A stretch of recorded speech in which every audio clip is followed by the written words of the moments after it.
She arrived in Dubai chasing love and luxury, but on her wedding night, the fairy tale ended in blood. As her husband mourned, investigators uncovered a web of lies, stolen identities, and a criminal empire that proved Amira Benali's past was far deadlier than anyone imagined. Amira Benali grew up in the narrow streets of Marrakesh, where dreams were often too big for the walls that contained them. Her mother worked as a tailor, her father a taxi driver, and though they loved her deeply, they could never give her the life she imagined. Amira spent hours scrolling through photos of luxury vacations and glamorous influencers, promising herself that one day she would be among them. When she finished her university degree in French literature, she refused to settle for an ordinary life. Instead, she took her savings, moved to Dubai, and told her parents she had found a job in marketing. Dubai was everything she had imagined: fast, glowing, and full of promise. She quickly learned how to fit in, dressing perfectly, speaking softly, and always appearing confident. On social media, her life looked effortless: rooftop dinners, beach resorts, and the illusion of wealth. But behind every perfect post, Amira was struggling to find real stability. Rent was high, friends came and went, and her glamorous lifestyle relied on charm more than money. Her luck seemed to change one evening when she attended a private networking event. That was where she met Omar Rahim, a tall, soft-spoken entrepreneur known for his intelligence and modesty despite his success. He admired Amira's ambition and saw in her the same hunger he once had. Their connection was instant, and within weeks, they were inseparable. Amira believed she had finally found the man who could make her dreams real. For the first time, she wasn't pretending to belong in this world. She truly felt she did. What she didn't realize was that her new life of luxury had opened a door not only to love, but also to secrets that would soon destroy everything she had built. Omar proposed to Amira just 6 months after they met, presenting her with a diamond ring so beautiful it left her speechless. Their engagement photos spread quickly across social media: an elegant Moroccan beauty and a successful Emirati businessman. Everyone admired them, calling them the perfect couple. But behind the photographs, there were small cracks that no one noticed. Omar's family seemed polite but cold, their smiles brief and their words measured. They didn't oppose the marriage, yet their silence spoke volumes. They questioned Amira's past, her family, and how little was known about her life before Dubai. Omar dismissed their concerns, believing love could erase judgment. The wedding planning began in a rush. Omar's parents wanted something discreet, claiming they valued privacy over spectacle. Amira agreed, though she secretly longed for a grand celebration. The ceremony was held at a private villa overlooking the sea, decorated with white roses and golden lanterns. The guest list was small, limited to family and a few close friends. The evening was filled with soft music and laughter, but something about the atmosphere felt heavy, almost rehearsed. As the night unfolded, Amira's joy began to mix with unease. She noticed hushed conversations, glances exchanged between Omar's relatives, and an air of tension that lingered beneath the smiles. Still, she pushed the thoughts away, convincing herself it was just nerves. When the guests finally left and the villa grew quiet, Amira looked out at the shimmering city lights and felt an unfamiliar chill. It should have been the happiest night of her life, yet a strange sense of dread crept into her heart. In that perfect silence, surrounded by beauty and luxury, something invisible shifted, and the fairy tale she had longed for began its slow, tragic unraveling. The night after the wedding was supposed to be a celebration of new beginnings. The suite Omar had reserved at the luxury hotel overlooked the sea, decorated with candles and rose petals arranged by the staff. Amira looked radiant, still in her white gown, as she admired her reflection in the mirror. She posted one final picture on her social media, a simple caption: "Forever begins tonight." That post would be the last trace of her alive. Hours later, hotel security received a frantic call from Omar claiming something terrible had happened. When they arrived, Amira was lying motionless on the floor beside the bed, her skin pale and her wedding jewelry missing. There were no signs of forced entry, no broken locks, and no witnesses who had heard a struggle. Omar told the police he had stepped outside to take a business call and returned 15 minutes later to find her like that. His shock seemed genuine, his voice trembling as he tried to explain. Yet the investigators found small inconsistencies in his account: the timing of the call, the missing minutes, and the absence of any phone record. The room showed signs of quiet chaos: a spilled glass of champagne, a torn corner of her veil, and faint perfume in the air that did not belong to Amira. By morning, the news of her death spread through social media and local news outlets. "Influencer bride found dead in Dubai hotel," the headlines read.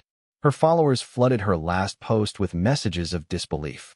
Omar, once admired for his success, now stood at the center of suspicion. What began as a love story had turned into a mystery, and the perfect image of their marriage shattered before the sun rose over the city. The investigation began before dawn, with detectives sealing off the entire floor of the luxury hotel. Every corner of the suite was photographed, every item cataloged. At first glance, it looked like a robbery gone wrong, but something about the scene felt too deliberate. Nothing except Amira's jewelry was missing. Her phone, purse, and passport were untouched.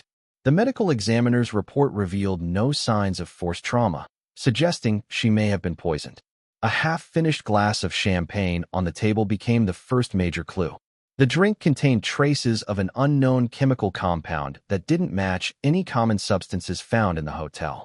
Detectives reviewed the hotel surveillance footage and noticed something unusual. 2 hours before Amira's estimated time of death, a woman dressed entirely in black entered the private elevator leading to their suite. Her face was hidden by a scarf, but her movements were confident, as if she knew exactly where she was going. Strangely, there was no record of her checking into the hotel. Security logs showed no departure either. It was as though she had vanished inside. The investigation widened, and suspicion fell on multiple angles. Some believed Omar had enemies in business who wanted to harm him through Amira. Others whispered about jealousy or revenge. But when the police searched Amira's phone, they found something that changed everything: a series of deleted messages from an unknown number saved under the name L. The messages were cryptic, referencing secrets, betrayal, and a warning to keep quiet. Omar cooperated with the authorities, providing financial records and phone data, but tension grew as inconsistencies surfaced.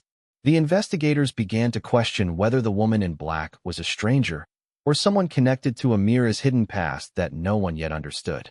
As detectives dug deeper into Amira's past, they discovered a very different woman from the one she had portrayed online. The polished image of a self-made influencer began to crumble when authorities in Morocco provided details of a previous investigation involving her. Years before she moved to Dubai, Amira had been connected to a discreet escort network in Casablanca that catered to wealthy foreign clients. The group was notorious for exploiting young women, promising luxury and independence, but trapping them in a cycle of control and blackmail. Amira had reportedly vanished from that world 2 years before her death, cutting contact with everyone she once worked with. Police traced her old acquaintances, and one name kept reappearing: Layla Haddad. Witnesses described her as a calculating woman who had managed the operations and handled payments. Amira and Layla were said to have been close until a dispute over money and loyalty caused a violent falling out. Amira's sudden move to Dubai and her new lifestyle appeared too convenient to be coincidence. Investigators began to suspect that Amira hadn't escaped that life as cleanly as she thought. Financial records showed large deposits in Amira's account during her first months in Dubai, followed by abrupt withdrawals and transfers to offshore accounts. When questioned, Omar insisted he knew nothing about this, claiming Amira handled her own finances. Still, the evidence suggested someone had been supporting her. The possibility emerged that she had been running from her past, not merely reinventing herself. Detectives now believe the mysterious woman in black could have been someone sent to silence Amira before she revealed something dangerous. Her death no longer looked like a random act of violence. It was beginning to appear as the final chapter of a life built on buried secrets and unfinished escape. When police searched Amira's apartment in Dubai Marina, they expected to find traces of her daily life: clothes, makeup, and luxury handbags. Instead, they uncovered a collection of items that raised more questions than answers.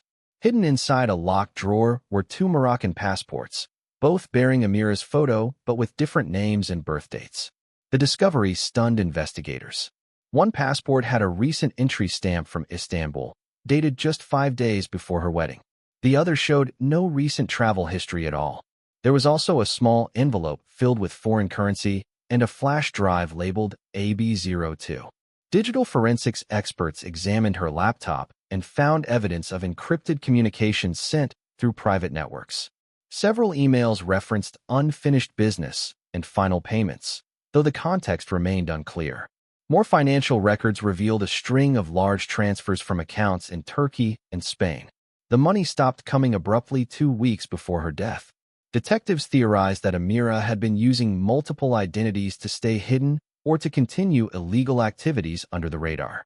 Omar was called in for questioning again. He appeared distraught and confused, insisting that Amira had told him nothing about her past. He said she often grew anxious at night, checking the locks repeatedly and deleting messages from her phone before sleeping. Investigators began to suspect that someone had discovered her new identity and tracked her to Dubai. The pieces started to fit: the mysterious woman in black, the secret passports, the foreign bank transfers, and the abrupt end to the money flow. Amira's murder was no longer about jealousy or theft. It was about silence. Whatever she had run from in Morocco had finally caught up with her, and the trail of deception she left behind had led directly to her death. The breakthrough came when forensic experts analyzed the perfume residue found on the bedsheet in the hotel suite. It was identified as a rare French fragrance discontinued nearly a decade ago. Detectives traced its purchase history and found that only a handful of bottles had ever been sold in Dubai. After weeks of investigation, they discovered that one recent buyer matched the name of Layla Haddad, the same woman from Amira's past in Casablanca. The realization sent shockwaves through the investigation. Layla, the woman Amira had once trusted and feared, had been in Dubai during the days leading up to the wedding. Records from airport immigration confirmed that Layla had arrived under a false identity and rented an apartment not far from the wedding venue. When police searched the unit, they found torn photographs of Amira and Omar, scattered receipts, and a black dress similar to the one seen on hotel cameras. Most alarming was a note scribbled in Arabic that read, "She thought she could disappear." Everything pointed toward revenge. Neighbors described Layla as quiet, reserved, and often seen leaving late at night. CCTV footage from the apartment building showed her carrying a small suitcase the morning after the murder. She never returned. The evidence suggested she had meticulously planned her movements, ensuring she left no trace of where she went next. Interpol was contacted to issue an international alert, but Layla had vanished completely. It became clear that Amira's death was part of something much larger, a chain of betrayals that began long before her arrival in Dubai. Detectives now believed Layla hadn't acted alone. The sophistication of her escape, the precision of her timing, and the resources she used hinted at a powerful network operating behind the scenes, one that wasn't finished yet. Omar's grief quickly turned into obsession. Unable to sleep or eat, he began to pore over Amira's belongings, desperate to understand the woman he had married. When police returned her personal effects, he noticed her laptop had a hidden folder disguised under a random file name. Inside, he found hundreds of encrypted files, photographs of strangers, and scanned passports bearing names he had never heard before. At first, he thought they were part of her modeling portfolio, but the deeper he looked, the more sinister the contents became. Some documents contained financial data, private correspondence, and identification details of wealthy individuals across the Middle East and Europe. It became clear that Amira had been involved in an organized network that specialized in identity theft and blackmail. Among the files was a folder named Freedom. Inside were messages exchanged between Amira and someone she referred to as L. The tone of the messages grew increasingly tense, with Amira begging to be released from an unnamed obligation. She mentioned threats, saying that they would find her if she spoke out. Omar realized that L could only be Layla Haddad, the woman now wanted for murder. The final message from Amira read, "If I disappear, it won't be by accident." Shaken, Omar handed everything to the authorities, who confirmed the files matched data from previous cybercrime investigations. Amira had apparently been preparing to expose the network and start over. Her wedding to Omar might have symbolized her final attempt to leave her old life behind. But someone in that organization had discovered her plan. The romantic fantasy she built had been nothing more than a fragile cover for her escape. The truth Omar uncovered was devastating. Amira's love had been genuine, but her past had already sealed her fate. Interpol agents traced Layla Haddad's movements through fragments of digital evidence, rental cars, border crossings, and ATM withdrawals across the UAE and Oman. After weeks of pursuit, local authorities located her final position near an abandoned warehouse close to the Omani border. When officers arrived, they found her lifeless body inside a rusted car, an apparent suicide by overdose. Next to her was a small envelope containing a handwritten letter addressed to Amira. The note, though brief, was chilling. Layla admitted to being involved in Amira's murder, claiming she had been following orders from the people who built their lives on stolen names. She confessed that Amira had tried to expose their operations and flee with critical evidence that could ruin them all. In the letter, Layla wrote that she had loved Amira like a sister once, but could not disobey. Her final words hinted that others far more powerful were still watching. They will erase me too, just like they erased her. Investigators recovered a USB drive beside the note containing encrypted data similar to what had been found on Amira's laptop. The files listed offshore accounts, coded transactions, and connections to influential figures in Dubai, Paris, and Istanbul. It became clear that Amira and Layla were only small pieces in a vast criminal network that thrived on identity fraud and extortion. Authorities confirmed Layla's death, but released no further details about the organization behind it. Rumors spread that key members had already fled the country under new identities. Omar, meanwhile, was left haunted by the discovery. He realized Amira hadn't just been killed for her past, she had been silenced for what she knew. The tragedy had reached beyond personal betrayal. It was part of an empire built on deception, power, and the destruction of anyone who tried to escape. Months after Layla's body was found, the case officially closed, but the story refused to die. The media transformed Amira Benali into a symbol of mystery and tragedy, her name repeated in headlines and documentaries across the world. Some painted her as an innocent woman destroyed by the past she tried to outrun, while others called her a willing participant in a web of deceit. Her social media pages, frozen in time, became a digital memorial filled with comments from strangers who mourned her beauty but knew nothing of her secrets. Omar withdrew from the public eye, abandoning his business and selling the home they had shared. Yet, he couldn't escape the shadow of unanswered questions. One afternoon, months after the investigation had ended, he received an unmarked package at his door. Inside was a memory card and a short note written in Arabic. She tried to warn you. The card contained voice recordings of Amira made just days before her death. Her tone was frightened but calm as she spoke about being watched and followed. In the final recording, she mentioned that someone close to Omar had connections to the same network she had escaped. The revelation shattered him. He handed the evidence to the authorities, leading them to quietly reopen the case, though no new arrests were made. Rumors swirled that one of Omar's business partners had disappeared soon after. Eventually, the investigation faded from headlines, replaced by newer scandals. Still, whispers about Amira's story lingered, of betrayal, hidden fortunes, and lives built on lies. In the shimmering city where appearances mean everything, her tale became a cautionary legend.